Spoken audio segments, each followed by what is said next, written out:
Donnez grâce à Dieu dans tout, dans toutes circonstances, car c'est la volonté de Dieu pour ceux qui sont en Christ Jésus. Combien d'entre vous prient? Qui voudrait recevoir une réponse à sa prière? D'accord. Eh bien, je vous parlerai un peu de comment les paroles que nous disons quand nous ne prions pas. Allez, vous me comprenez? Comment les paroles que nous disons quand nous ne prions pas affectent nos prières. J'ai une petite phrase que j'utilisais pendant les 2 dernières années, appelée « Priez et dites ». Ne priez pas pour que votre enfant soit sauvé, pour raconter après comment vous avez peur qu'il reste accroché à la drogue et qu'il aille en prison. Priez et dites. Priez et dites. Ésaïe 58, verset 9.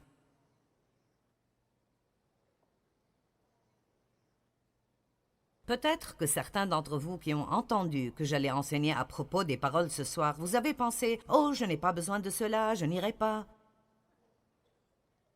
Mais vous avez besoin de cela, et moi aussi. Dieu s'occupe de moi à un niveau plus profond à propos des paroles de ma bouche. Et j'ai dit à quelqu'un aujourd'hui, je pense que ça va être ma fête. Je me suis améliorée, mais je ne suis pas parfaite en cela. Ceux qui parlent beaucoup ne le sont pas. Et même vous, les silencieux, vous ne le dites peut-être pas à haute voix, mais c'est là-dedans. Nous avons besoin de paroles intérieures qui doivent changer. Amen. Et je veux changer. Je veux m'améliorer. Je suis trop vieille pour perdre mon temps. Je veux avoir la victoire. Ce qui m'a pris 5 ans pour vaincre il y a 20 ans, je veux l'avoir en 5 jours maintenant. Je ne veux pas traîner et traîner, je veux que Dieu me montre la puissance de mes paroles d'une telle façon que j'aurai en moi une crainte révérentielle de Dieu pour ne pas dire des choses qui me blesseront ou blesseront quelqu'un d'autre. Et seul Dieu peut nous révéler cela. Alors si vous ne pensez pas que vous avez besoin de cela ce soir, je prêcherai à moi-même parce que j'en ai besoin. Amen. Ésaïe 58. Verset 9, Ésaïe 58 parle de ce qui plaît à Dieu et ce qui ne lui plaît pas. Mais ceci parle des prières répondues et les paroles de notre bouche. Quand tu appelleras, l'Éternel répondra. Quand tu crieras à l'aide, il dira « Je suis là ». Ah, combien d'entre vous voudraient cela? Si, que tout le monde dise « si ». Si, du milieu de toi, tu supprimes le joug de l'oppression, où que tu le trouves, les gestes menaçants, vers l'opprimé ou le juste, et tu supprimes toute forme de propos erronés, sévères, injustes et méchants. Wow! Donc c'est très clair que Dieu dit, vous voulez que je réponde quand vous appelez? Vous voulez que vos prières soient répondues très rapidement? Alors, voici quelques trucs que vous devez faire pour rendre ces prières plus efficaces. J'ai pris un engagement, novembre passé ou décembre, que je voulais prier plus que jamais. Et cela ne veut pas dire que je suis à genoux des heures chaque jour. Ça veut juste dire que je prie à propos de choses tout de suite. Je regarde et je prie, je vois des choses, je prie immédiatement, avec toutes sortes de prières, la gratitude, la louange, la pétition, l'intercession pour d'autres personnes. Et je veux que ces prières soient répondues. Je ne veux pas être engagée dans quelque chose qui est infructueux et où je perdrai mon temps. Et je crois, pour moi, alors je partagerai avec vous ce que je reçois pour moi. Je crois que Dieu s'occupe de moi à un niveau plus profond à propos des paroles de ma bouche, parce que si je prierai plus et aurai de meilleures réponses plus vite, alors il doit me montrer l'autre côté de cela aussi. Et je ne pense pas que j'ai toujours un grand problème avec ma bouche, mais tout problème est trop grand pour être gardé et ne pas nous en occuper. Amen. Alors, nous allons parler ce soir de choses qui se rapportent à votre bouche et de choses qui n'ont rien à voir avec votre bouche. Nous allons commencer par ce que nous ne devons pas faire. La première chose à demander est que Dieu nous rende conscients de chaque fois où nous le faisons. Et c'est là que nous devons commencer. Dieu, chaque fois que je fais ces choses, rends-moi conscient de cela. Et si tu me rends conscient et tu m'aides, j'arrêterai. Nous avons besoin de l'aide de Dieu Mais sûrement, s'il nous rend conscients et nous donne la grâce, nous voudrons sa volonté assez pour arrêter. La première est d'abandonner les grognements, les râlements, les critiques et les plaintes.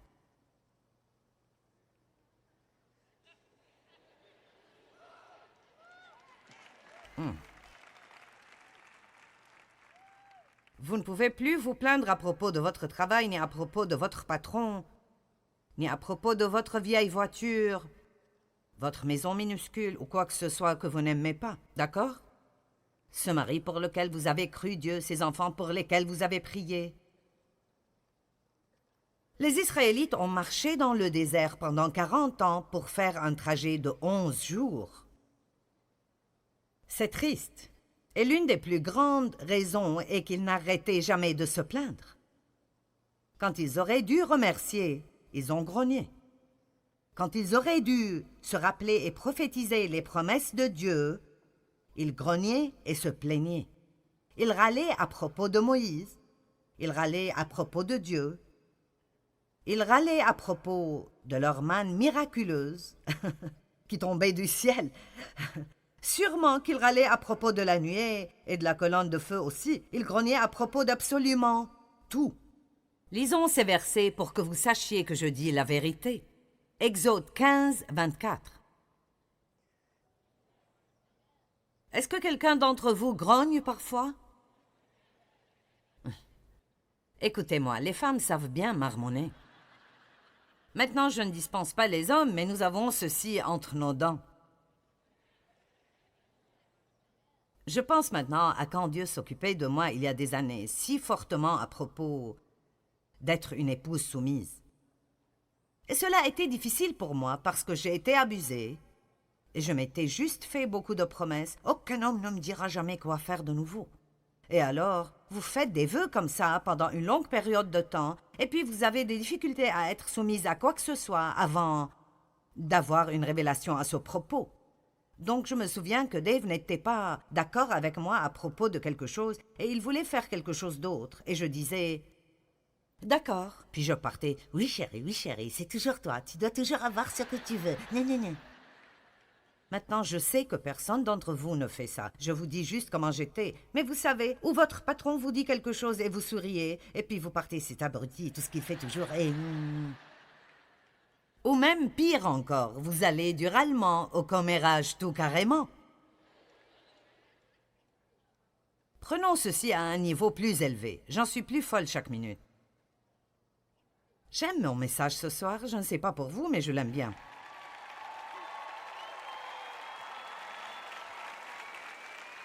D'accord, Exode chapitre 15, verset 24. Alors le peuple se plaignit de Moïse en disant « Donc, qu'allons-nous boire » Exode 16, verset 2. Et toute l'assemblée des Israélites se plaignit de Moïse et d'Aaron dans le désert. Chapitre 17, verset 3. Vous voyez, ils se sont plaints à travers l'Exode, à travers les nombres, et ils tournaient encore et encore et encore autour de la même montagne. Puis-je vous dire que quand vous vous plaignez, vous restez? En fait, j'ai trouvé une définition dans le dictionnaire et j'aurais dû écrire le nom du dictionnaire. Je ne me rappelle plus lequel c'était, mais il disait que se plaindre veut dire rester et passer la nuit. Donc je dis, plaignez-vous et restez. Louez et soyez élevés. Amen. Nous pouvons faire soit ce que les Israélites ont fait, soit ce que Jésus a fait. Et même en souffrant, nous pouvons toujours louer Dieu. Même quand les choses font si mal que nous n'arrivons pas à supporter, vous avez l'autorité sur votre bouche. Vous avez l'autorité sur vos paroles et personne ne peut vous faire dire quoi que ce soit de force. Amen. Vous me regardez avec les yeux grands ouverts là-bas. Philippiens 2, 14. J'aime celui-là.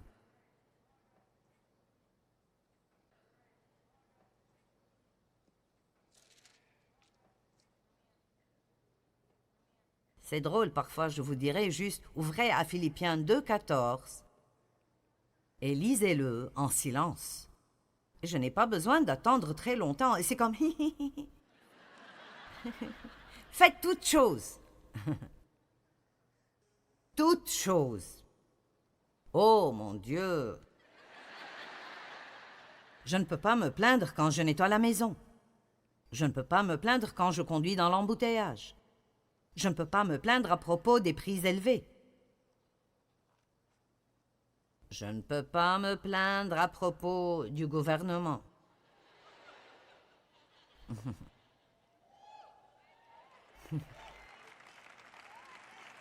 Nous pouvons prier pour eux. Nous pouvons dire la vérité, mais juste marmonner. Faites toutes choses. Maintenant, je ne sais pas pour vous, mais je ne pense pas que j'ai déjà pu le faire pendant une journée entière. Je suis honnête. Peut-être pas la plainte tout carrément, mais le marmonnement, c'est... Nous parlons d'un tout autre niveau maintenant. J'ai si froid et j'ai si chaud. Je veux dire, certains d'entre vous ont marmonné à propos de la place que vous n'avez pas eue. Vous marmonnez à propos des lumières qui sont dans vos yeux, mais vous aimez le programme télé. Voudriez-vous le voir dans le noir?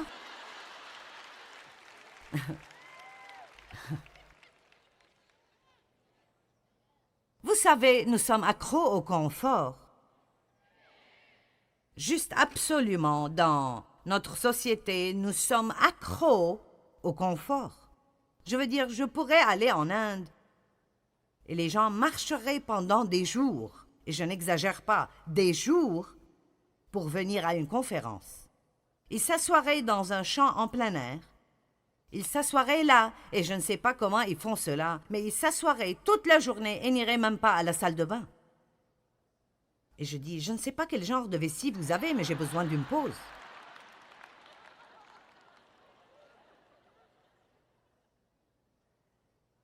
Nous avons tellement, et malheureusement, tout ce que nous faisons est de marmonner à propos de la partie que nous n'avons toujours pas.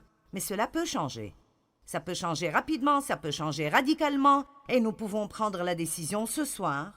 C'est le moment, je trace la limite maintenant. Vous pouvez inviter Dieu, mais ne lui donnez pas une invitation si vous ne voulez pas qu'il l'accepte. Mais vous pouvez inviter Dieu. Je veux, Seigneur, que tu contrôles ma bouche et je veux que tu commences à me faire savoir chaque fois que je te déplais avec mes paroles. Ne me laisse plus vivre comme cela. Je ne veux plus vivre avec cela.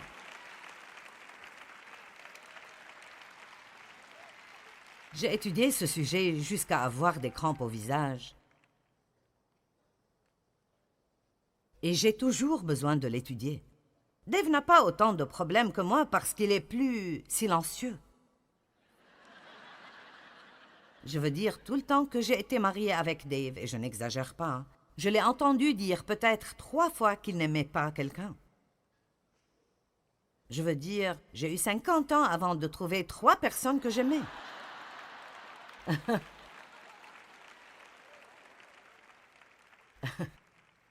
Eh bien, les opposés s'attirent. Mais combien d'entre vous sont heureux que j'ai eu à faire un long cheminement pour que vous puissiez... J'espère que vous êtes heureux de ne pas avoir une enseignante biblique parfaite. Philippiens 2,14 « Faites toutes choses sans vous plaindre et sans critiquer et sans discuter contre Dieu. » C'est là la chose qui m'a arrêtée. Contre Dieu. Je ne me plains pas contre Dieu. D'un côté, nous disons « Dieu, je crois que tu as le contrôle. » Mais je n'aime pas cela du tout. Dieu, je pense que tu as toute la sagesse, tu sais toutes choses et tu fais tout très bien, mais je hais ceci. Donc nous parlons des 2 côtés de notre bouche. Si nous croyons vraiment que Dieu a le contrôle et qu'il a un bon plan pour nos vies, et si nous croyons que toutes choses travaillent ensemble pour le bien de ceux qui aiment Dieu, combien d'entre vous savent que nous pouvons crier et acclamer dans l'Église? La louange était bonne ce soir. N'importe qui serait heureux dans cette louange. Et vous savez, la prédication aide. Vous aimez cela aussi, mais ultimement, vous devez retourner à la maison. Le groupe de louanges n'ira pas avec vous. Je n'irai pas avec vous, j'irai à la maison. Je serai à la télé le lundi matin pour vous donner un autre petit étirement si vous en avez besoin. Mais qui sait ce que je veux dire? Tout cela paraît bien. Hein? Mais quand nous faisons face à des circonstances, c'est là que ça doit marcher. Ça devait marcher pour Jésus dans le jardin quand les disciples se sont endormis. Ça devait marcher pour Jésus quand il a été testé et tenté par l'ennemi pendant 40 jours dans le désert. C'est là que ça devait marcher. Le diable lui a dit, et Jésus a dit au diable. Le diable lui a parlé et il a répondu. Apprenez comment répondre au diable. Arrêtez de le laisser vous parler et vous rendre déprimé. Le diable dit que je suis déprimé, alors je suis déprimé.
Il dit que mes enfants se fourreront dans des problèmes et c'est comme ça. Nous devons apprendre pour qui nous serons un porte-parole. Nous serons un porte-parole pour Dieu ou un porte-parole pour l'ennemi. Alors débarrassons-nous de tout ce marmonnement, ces critiques, ces plaintes. Les choses suivantes dont il faudrait se débarrasser sont les commérages, le jugement, la critique et divulguer les secrets des gens. Wow! Nous devons apprendre comment couvrir les fautes des gens, ne pas les exposer. Vous ne croirez pas ce qu'elle a fait. Vous ne croirez pas qui j'ai vu l'autre jour en train de faire ceci et cela et tel avec tel et tel.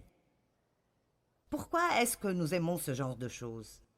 C'est juste quelque chose de charnel. Nous voulons raconter, être ceux qui savent, nous voulons tout savoir et dire des choses. Vous pouvez commencer la plus grande foire dans votre vie en disant des choses que vous ne devriez pas dire, en disant des choses à propos de gens que vous ne devriez pas dire et puis ça revient et ça devient un grand problème dans vos vies. Avez-vous dit les...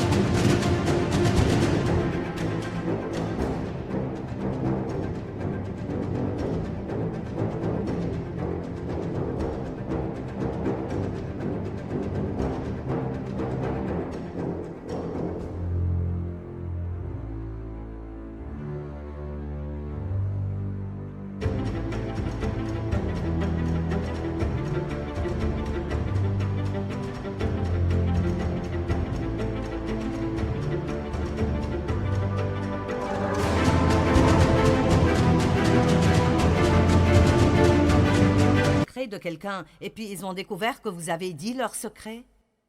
Ce n'est pas très confortable. Matthieu 7, 1 à 8. C'est la soirée de la Bible. J'ai beaucoup de versets. Ce truc de la bouche n'est pas mon idée, c'est l'idée de Dieu. Ne jugez pas, ne critiquez pas et ne condamnez pas autrui, afin que vous ne soyez pas jugés, ni critiqués, ni condamnés. Car tout comme vous jugez et critiquez et condamnez autrui, vous serez jugés et condamnés et critiqués. À Winston-Salem, il y a 2 semaines, j'ai enseigné sur le don de la miséricorde. Et d'après la mesure dont vous mesurez quand vous jugez d'autres, on vous mesurera à vous aussi. Maintenant, chaque 4 ou 5 mots sont un message entier en eux-mêmes. Ne jugez pas, la mesure de miséricorde que vous donnez à d'autres est la mesure de miséricorde qui vous reviendra. Pourquoi vois-tu les grains de sciure qui sont dans l'œil de ton frère et ne vois-tu pas, n'aperçois-tu pas la poutre qui est dans ton propre œil? Pourquoi essayes-tu d'enlever le cure-dent qui est dans l'œil de ton frère quand tu as un poteau dans ton propre œil?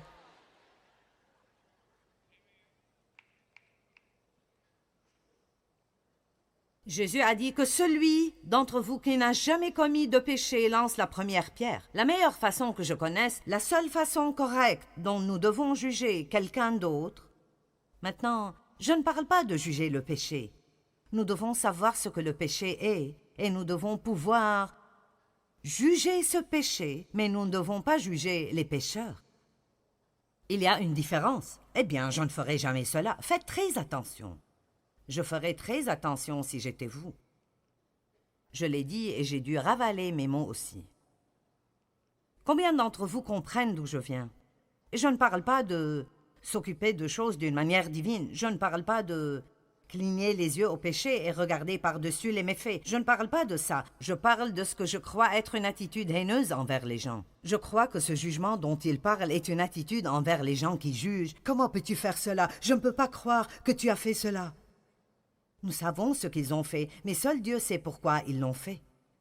Je peux vous le dire, il y a des gens qui sont si blessés que nous n'avons aucune idée de pourquoi ils font les choses qu'ils font. Mais la plupart des gens ne sont pas simplement méchants, qui se lèvent et essayent de faire des choses horribles. Il y a quelque chose qui est arrivé dans leur vie qui leur fait toujours mal, ou quelque chose qui arrive dans leur vie qui leur fait mal. Quelque part dans leur vie, il y a un déficit et ils font peut-être la mauvaise chose pour essayer de le combler, pour remplir un vide dans leur vie, pour remplir un grand vide dans leur vie, et ils choisissent les mauvaises choses pour essayer de le combler. Et s'il n'y avait pas la grâce de Dieu, je serais foutu. Amen. Donc nous pouvons dire, vous savez, eh bien, ce frère est dans l'adultère et c'est mauvais, je vais prier. Amen. Verset 5. Hypocrite. Retire d'abord la poutre de ton propre œil, et tu verras assez clair pour ôter la sciure de l'œil de ton frère. Gardez-vous de donner ce qui est sacré, ce qui est notre capacité d'aimer les gens, aux chiens, et ne jetez pas vos perles devant les porcs, je pense que c'est les esprits mauvais, de peur qu'ils piétinent vos perles et que les chiens se retournent contre vous pour vous déchirer. Donc nous ouvrons une porte pour l'ennemi dans nos vies quand nous ne marchons pas dans l'amour. Mais j'aime cela. Continuez à demander et vous recevrez. Continuez à chercher et vous trouverez. Continuez à frapper et l'on vous ouvrira la porte. Donc il va tout de suite de parler de ne pas juger ni critiquer les gens à la prière et à persévérer dans la prière. Donc nous ne pouvons pas juste penser que ce sont deux sujets totalement indépendants. Il doit dire ici... Je veux que vous priez et que vous frappiez jusqu'à ce que quelqu'un ouvre et que vous cherchiez jusqu'à ce que vous trouviez. N'abandonnez jamais la prière. De bonnes choses arrivent, mais comment traitez-vous les gens? Faites attention à l'attitude que vous avez envers les gens. N'ayez pas un esprit critique, hypocrite, de jugement envers les gens. Montrez plus de miséricorde. Dieu peut répondre à nos prières beaucoup plus rapidement si nous montrons plus de miséricorde que de jugement et de critique. Amen. Il y a beaucoup de gens dans le monde qui sont perdus, ils se sentent invisibles, ils n'ont pas d'éducation concernant ce qui est bon ou mauvais, et ils ont besoin de prière beaucoup plus qu'ils ont besoin de critique et de jugement. Il y a beaucoup d'autres versets à propos de ne pas juger autrui, mais je vais passer. La chose numéro 3, à ne pas faire avec votre bouche. Ne donnez pas votre opinion quand on ne vous la demande pas. J'ai fait cela en venant ici ce soir. Et si je vous donnais un verset qui dit « Mêlez-vous de vos affaires », vous voulez l'entendre? Très bien, j'y suis. 1 Thessaloniciens 4:9. Mais concernant l'amour fraternel, pour tous les chrétiens, vous n'avez pas besoin d'instructions écrites car Dieu vous a lui-même appris à vous aimer mutuellement. Et c'est ce que vous faites déjà. Vous étendez et montrez votre amour envers tous les frères et sœurs à travers la Macédoine. Mais nous vous invitons et nous vous exhortons ardemment, frères, à faire toujours plus de progrès dans cette région en mettant votre ambition et votre point d'honneur, ce qui veut dire faites un effort, à vivre dans la tranquillité et dans la paix, à vous occuper de vos propres affaires et à gagner votre vie par votre propre travail. Donc, ceci dit, restez occupés à faire de bonnes œuvres, occupez-vous de vos affaires et fermez la bouche. Amen. La plupart d'entre nous parlent probablement plus que nous faisons quoi que ce soit d'autre, mais nous ne savons peut-être pas ou on ne se rappelle pas combien nos paroles sont importantes.